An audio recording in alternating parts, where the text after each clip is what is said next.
ធ្លាប់តែស្រស់បំព្រងពេលខ្លះបែរជាបន្លាចចាស់ស្រែ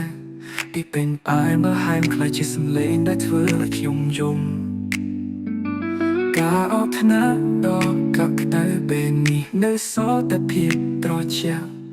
បេះដូងដែលធ្លាប់តែលូតញាប់ពេលនេះស្ទើរតែឈប់ដំណើរស្នេហាធ្វើឲ្យខ្ញុំឈ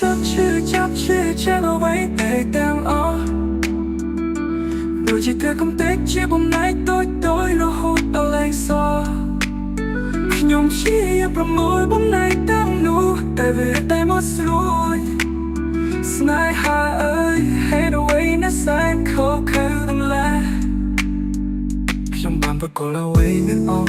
តែអ្វីដែលខ្ញុំមានតែអ្វីដែលខ្ញុំទទួលបានត្រឡប់មកវិញគឺទឹកភ្នែកនិងភាពខកចិត្តប្រការរំពឹងទុកត្រូវរលាយបាត់ដូចផ្សែងទុកឲ្យខ្ញុំនឹងនាងឯងជាមួយនឹងស្នាមរបួសដ៏ជ្រៅស្នេហាធ្វើឲ្យខ្ញុំចាប់ឈឺចាំអ្វីតែទាំងអស់ដូចជាធ្វើកំទេចជាបំណែកតូចរហូតដល់លែងសល់ខ្ញុំព្យាយាមប្រមូលបំណែកទាំងនោះតែវាតែមកស្រួយស្នេហាអើយហេតុអ្វីណាសែនខកខើទាំងឡាប្រហែលជាស្នេហាមិនមែនសម្រាប់មនុស្សគ្រប់គ្នានោះទេប្រហែលជាខ្ញុំគួរតែនៅម្នាក់ឯងប្រសើរជាងទទួលរងការឈឺចាប់បែបនេះ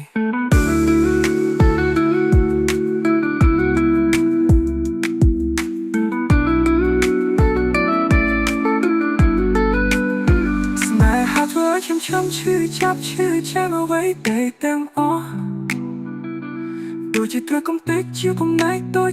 រហូតដល់លែងសល់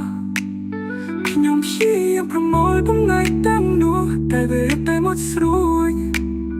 ស្នេហាអើយហេតុអ្វីណាសែនខកខើទាំងឡាឈឺតែស្នេហាឈឺចាប់អត់សាស្រាត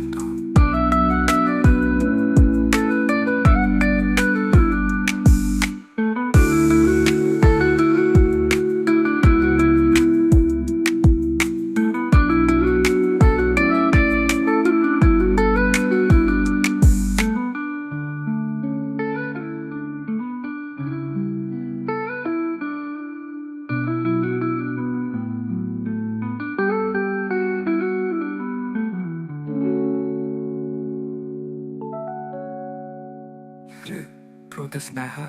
ឈឺចាប់ឥតស្រាស្រានទោះ